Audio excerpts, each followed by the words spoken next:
Hello friends, मेरा नाम शिवम और हम लोग क्लास 9th के लेक्चर्स को डिस्कस कर रहे हैं, जिसमें हम लोग पहले लेक्चर में आपको कैसे किसी भी दो नंबर्स के बीच में कितने रेशनल नंबर हो सकते हैं, कैसे उसे निकालते हैं, वो मैंने आपको सिखा दिया है। अब इस वाले लेक्चर में हम आपको परिमेयीकरण यानी कि रेशनलाइजेशन सिखाएंगे, कैसे भी इन नंबर्स का रेशनलाइजेशन होता है। सबसे पहले कुछ रूट की कहानी समझते हैं। मैं आपको इन सब का मल्टीप्लिकेशन डिवीज़न नेक्स्ट लेक्चर में आपको सिखाऊंगा, ठीक है।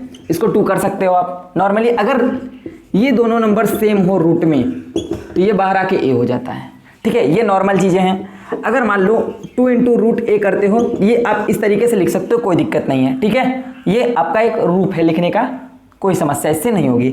अगर 2 का मल्टीप्लाई आप इस तरीके से करते हो 2 इंटू रूट ए, इसे आप 2 रूट ए भी लिख सकते हो, कोई दिक्कत नहीं होगी, ठीक है। तो अभी इसका मल्टीप्लिकेशन डिवीजन वगैरह कैसे होता है रूट वगैरह का, वो मैं करना सिखाऊंगा। सबसे पहले रेशनलाइजेशन सीखते हैं, क्योंकि रेशनलाइजेशन का इसके डिवीजन में, इसके भाग देने में बहुत ही महत्वपूर्ण रोल होता है। तो 1/2 रूट 2 का रेशनलाइजेशन कैसे करते हैं वो आ जाओ सीखते हैं। ये 4 क्वेश्चन मैंने डिफरेंट टाइप के आपके लिए हैं, इनसे डिफरेंट आप नहीं बन सकते हैं, ठीक है। बन सकता भी होगा तो वो भी आप इसी बेसिस पे, इसी फंडा जो आपको ये फंडा मैं दूंगा ना, उस तरीके से आप ये बहुत सारे कर सकते, कोई दिक्कत ना होगी, अच्छा समझा। 1/2 + √3 नॉर्मल सा ले लेते हैं। 2/√3 इसका रेशनलाइजेशन करना है। ये मान लो आपका क्वेश्चन 1 है, ठीक है। इसका रेशनलाइजेशन करने के लिए ये अगर 2 + √3 है, ठीक है, तो आप 2 - √3, 2 - √3 से आप ऊपर नीचे मल्टीप्लाई कर देना। ऐसा क्यों करेंगे? क्योंकि आपको पता है √3 इंटू √3 आपका 3 बन जाएगा। तो आपका ये जो डिनोमिनेटर है, ये जो आपका हर है, इसमें से आपका ये जो रूट है वो खत्म हो जाएगा। हमारा परिमेयीकरण करने का सीधा और सीधा मतलब सिर्फ ये होता है कि जो ये डिनोमिनेटर में जो ये रूट होता है उसे खत्म करना होता है।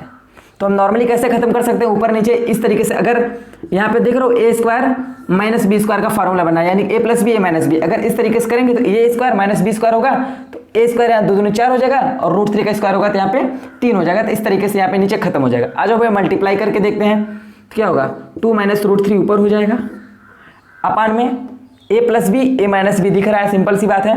तो a का स्क्वायर करेंगे यानी 2 का स्क्वायर माइनस b का स्क्वायर यानी कि √3 का स्क्वायर। √3 का स्क्वायर का मतलब होता है √3 इंटू √3, √3 इंटू √3 3 हो जाएगा। तो आप नॉर्मली इस तरीके से लिख सकते हो 2 - √3 डिवाइडेड बाई 2 दूनी 4 हो जाएगा, और ये क्या हो जाएगा 3 हो जाएगा। आप सिंपल सा इसको लिख सकते हो 2 - √3 डिवाइडेड बाई 1 को लिखो चाहे मत लिखो, बात ये है। इसका परिमेयीकरण यानी कि रेशनलाइजेशन करने पे आपको ये मिल गया है। अल्टीमेटली ये जो चीज़ लिखी गई है ना, वही चीज़ ये भी लिखी गई है, ये आप समझो। इसमें कोई बहुत बड़ा रोल नहीं है, ये जो चीज़ लिखा है इसके बराबर ये चीज़ होती है, ठीक है। आप नॉर्मली यहीं से भी कर सकते हो कि 1/2 + √3 लिखा गया है, इसका परिमेयीकरण करने के बाद ये आपका 2 - √3 मिलेगा। सिंपल सा ये ऊपर चीज़ करके यह प्लस को निगेटिव से आप रिप्लेस कर सकते हो, कोई दिक्कत नहीं होगी भाई। अब सेकंड क्वेश्चन देखते हैं, उसमें क्या है। 5/√3 - √5। भाई इसमें दोनों जगह है, कोई फर्क नहीं पड़ता है। नॉर्मली जैसे हमारा रेशनलाइजेशन का जो प्रोसेस है वही प्रोसेस हम फॉलो करेंगे। जो यहाँ पे अगर नेगेटिव है तो आप पॉजिटिव करके ऊपर नीचे मल्टीप्लाई कर दो। √3 + √5 को आप ऊपर नीचे मल्टीप्लाई कर दोगे, आपको क्या मिलेगा भाई? ऊपर ये 5 का मल्टीप्लाई √3 में होगा, ठीक है, ये है ना मल्टीप्लाई होगा तो 5 √3, और 5 का मल्टीप्लाई √5 में होगा तो 5 √5 divided by a - b a + b यानी कि √3 का स्क्वायर, ठीक है, माइनस √5 का स्क्वायर, यही होगा। नॉर्मली ऊपर जैसे लिखा गया वैसे आप लिख सकते हो 5 √3 + 5 √5, ठीक है, इसमें कोई दिक्कत नहीं है। आप इस तरीके से लिख सकते हो, मैंने आपको लिखना भी बताया। इसका स्क्वायर करोगे ये आपका 3 आएगा, इसका स्क्वायर करोगे आपका 5 आएगा, तो नीचे आपका क्या आ जाएगा -2 यानी कि 5 √3 - 5 √5 डिवाइडेड बाई -2। ये आपका रेशनलाइजेशन, आप माइनस यहाँ पे भी टोटल लगा सकते हो, कोई दिक्कत नहीं है, ठीक है। इस तरीके से आप इसका रेशनलाइजेशन कर सकते हो। आ जाओ भाई तीसरा क्वेश्चन तीसरे टाइप का है, वो देखते हैं कैसे इसका रेशनलाइजेशन करना है। 1/7 + 3√2 इसका रेशनलाइजेशन करना है। और जब बहुत सिंपल है इसका रेशनलाइजेशन कैसे, नॉर्मली जैसे आप कर रहे थे, यहाँ पे प्लस है, यहाँ पे माइनस से मल्टीप्लाई कर दो भाई। 7 - 3√2, यहाँ पे भी 7 - 3√2 होगा, ठीक है। करने के बाद आप ऊपर से मल्टीप्लाई हो जाएगा तो 7 - 3√2 ऊपर हो जाएगा, और ये a + b a - b का फॉर्मूला 7 का स्क्वायर बनेगा, 7 का स्क्वायर 49 हो जाएगा, माइनस ये इसका स्क्वायर होगा। देखो भाई इसका स्क्वायर बहुत गजब की चीज़ है। 3√2 का स्क्वायर का क्या मतलब होता है? अगर आपको कहीं a इंटू बी का स्क्वायर मिल जाए तो आप इसको a square into b square कर सकते हो, कोई दिक्कत नहीं होगा। ठीक है, उसी तरीके से आप इसमें भी, ये मैंने आपको एक समय में बताया था कि ये 3 इंटू √2 लिखा गया है। अगर इसका स्क्वायर करने का मतलब है कि ये 3 स्क्वायर इंटू √2 का स्क्वायर ये चीज़ होगा, तो आप इसको ऐसे लिख सकते हो कि यानी कि 3 स्क्वायर √2 का स्क्वायर, यानी कि 3 3 9 और √2 का स्क्वायर क्या होगा? 2 दूनी, अरे 2 ही होगा भाई, √2 इंटू √2 2, तो क्या हो जाएगा 9 दूनी 18, यानी कि इसका जो स्क्वायर होगा वो 18 होगा। तो यहाँ पे आप 18 लिख लो, सिंपल सी बात है। ठीक है, 7 माइनस 3√2 डिवाइडेड बाई, आप ये सीधा घटा दो, 9 में से 8 जाएगा 1 बचेगा और 4 में से 1 जाएगा 3 बचेगा, यानी कि 7 माइनस 3√2 अपॉन 31 इसका रेशनलाइजेशन होगा। ये चीज़ जो लिखी गई है अल्टीमेटली यही चीज़ लिखी गई है।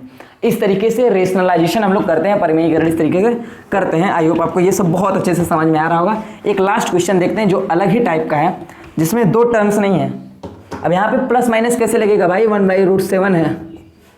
हमारा जो फंडा है बेसिक सा परिमेयीकरण करने का मतलब, रेशनलाइजेशन करने का सिर्फ यही मतलब होता है कि नीचे हमारा जो रूट है वो खत्म हो जाए, हमें वही खत्म करना है। अगर आप अल्टीमेटली इस तरीके से भी इसको कंसीडर कर सकते हैं, ये 0 + 7 लिखा गया √7। ठीक है, जब ये लिखा गया है इसका मल्टीप्लाई कैसे किससे करोगे? 0 माइनस √7 से करोगे या फिर 0 माइनस √7 से करोगे। ये भी आप लिख सकते हो। अगर ये सब खत्म भी कर दोगे तो कोई फर्क नहीं पड़ने वाला है इससे। जब कोई फर्क नहीं पड़ेगा तो कौन दिक्कत है? 1/√7 का गुणा आप √7/√7 से कर दो, ऊपर क्या हो जाएगा? √7 हो जाएगा और नीचे आपका 7 हो जाएगा। तो ये इसका आपका परिमेयीकरण हो गया है। सिंपल सी बात है, कोई कठिनाई इसमें नहीं होनी चाहिए। रेशनलाइजेशन। ठीक है, तो आपको ये वीडियो बहुत अच्छे से समझ में आया होगा, सारी चीज़ें एकदम क्लियरिफाई हो गई होंगी, कैसे किसी भी इस तरीके के क्वेश्चंस का रेशनलाइजेशन करते हैं। अच्छा, एक चीज़ और, 1/2 का रेशनलाइजेशन क्या होगा? रूट है ही नहीं, बात यहाँ पे रेशनलाइजेशन की नहीं होगी, यही अपने आप में इसका रेशनलाइजेशन हुआ है। ठीक है, तो रेशनलाइजेशन आप ये ध्यान रखना कि डिनोमिनेटर में रूट को हटाने के लिए ये प्रोसेस किया जाता है।